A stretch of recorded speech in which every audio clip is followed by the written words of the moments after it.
कल जो हम वृत्त के जितने भी भाग हैं सब के बारे में बताए थे, जैसे त्रिज्या क्या होता है, व्यास क्या था, परिधि, क्षेत्रफल, ये सब के बारे में जो है कल हम बता चुके हैं। ठीक है, आज जो हम ये वृत्त से संबंधित जितने भी फॉर्मूला होते हैं उस फॉर्मूला यानी सूत्र को इस वीडियो में हम बताएंगे।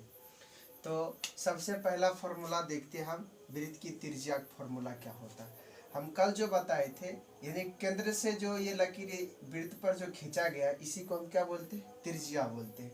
तो त्रिज्या और ये व्यास, ये दोनों का आपसी संबंध होता है। ठीक है, इस दोनों के संबंध से ही सूत्र बनता है। तो त्रिज्या जब हम बोलते हैं तो इसको त्रिज्या को निकालने के लिए एक सूत्र लगाते हैं d/2, यानी कि व्यास का। जैसे कि देखिए पूरा यहाँ से यहाँ तक पूरा क्या कहलाता है, व्यास। जब इसी को हम आधा कर देंगे, आधा भाग को हटा देते हैं तो क्या बचता है, आधा टुकड़ा, त्रिज्या। तो इसलिए यहाँ पर लिखा गया, इसका सूत्र बना है d/2 यानी व्यास बट्टा 2। संकेत में हम लिखते हैं, हिंदी में लिख सकते हैं व्यास बट्टा 2, यानी कि व्यास बट्टा 2।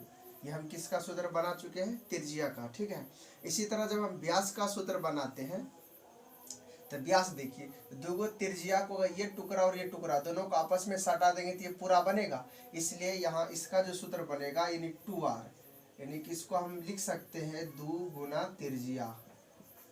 त्रिज्या इस आधार पर जो हम लिख सकते हैं, हिंदी में लिख रहे हैं तो 2 गुना त्रिज्या बोल सकते हैं, नहीं तो सीधा बोल सकते हैं 2r, यानी कि ये जो है कित संकेत में ये बोल सकते हैं, नहीं तो ये बोल सकते हैं। तो हम दोनों चीज लिख देते हैं, जैसा सुविधा होगा उस तरह से लिख सकते हैं। अब एक आता है वृत्त की परिधि।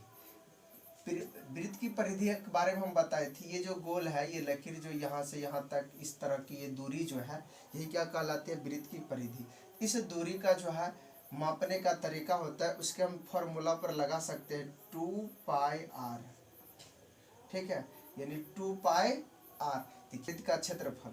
अब इस ये तो हो ही गया। अब इसका सूत्र होता है वृत्त का क्षेत्रफल। इसके लिए देखिए, वृत्त का हम बताए थे, ये जो अंदर का पूरा भाग होता है इसी को हम क्या कहते हैं, वृत्त का क्षेत्रफल।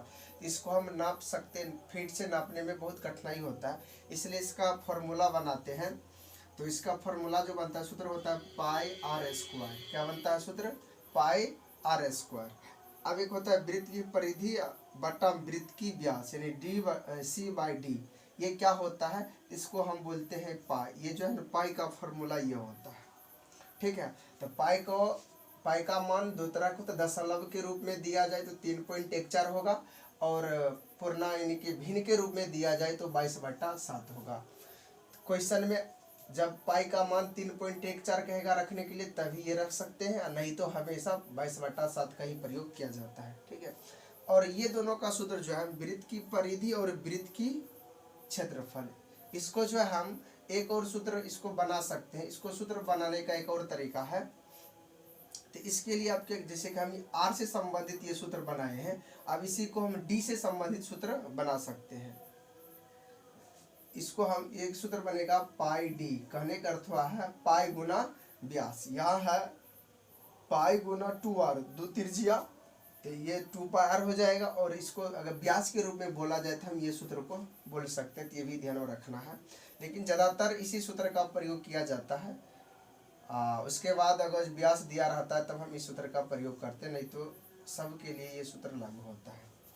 और क्षेत्रफल के लिए πd²/4, यानी कि d के रूप में हम क्षेत्रफल का ये सूत्र लगा सकते हैं, नहीं तो ये सूत्र का ही प्रयोग करते हैं। ठीक है, ये इसी फॉर्मूला से वृत्त से सभी संबंध जितने भी क्वेश्चन पूछा जाता है, यही 4 फॉर्मूला से हम निकाल सकते हैं। उसके बाद इसी से संबंधित एक होता है जैसे अर्धवृत्त। ठीक है, अर्धवृत्त कहने का अर्थ हुआ है चांद जैसन आकृति को बोला जाता है अर्धवृत्त। यहाँ से यहाँ तक ये बीच का इसका ये केंद्र होता है।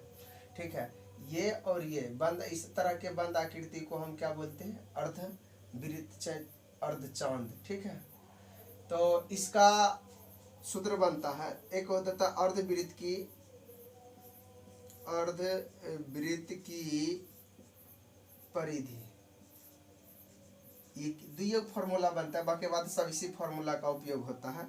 एक होता है अर्धवृत्त का क्षेत्रफल, अर्धवृत्त का क्षेत्रफल। बस अर्धवृत्त से ये 2 फॉर्मूला याद रखिए, सारा क्वेश्चन बन जाएगा। ठीक है, तो अर्धवृत्त की परिधि के समझते हैं। देखिए यहाँ से यहाँ तक आधा गोला, फिर अगर जिसको हम पूरा करते हैं तो ये पूरा गोला, तो इसका मतलब ये पूरा वृत्त। देखिए वृत्त की परिधि है 2πr, लेकिन हम ये आधा टुकड़ा काट देते हैं तो अर्धवृत्त बनता है। आधा टुकड़ा काटने का अर्थ हुआ है तो इसका आधा, यानी कि परिधि का आधा, इस यहाँ से यहाँ तक दूरी को πr और प्लस ये टुकड़ा इधर और 2 गो त्रिज्या 2r, इस तरह से होता है। तो या हम इसको ऐसे लिख सकते हैं, दोनों में से r बाहर निकाल लेते हैं तो π+2 का फॉर्मूला हम उपयोग कर सकते हैं। ठीक है, क्षेत्रफल के लिए कुछ नहीं करना है, जो क्षेत्रफल होता है इसका आधा कर देते हैं, 1/2πr², ये सूत्र होता है अर्धवृत्त का। बस अर्धवृत्त के लिए यही 2 फॉर्मूला का उपयोग करना है, बाकी बात के लिए हम ये ध्यान में रखेंगे, सूत्र बन जाएगा। अब इसका उपयोग कहाँ कहाँ होगा हम अगले वीडियो में बताएंगे।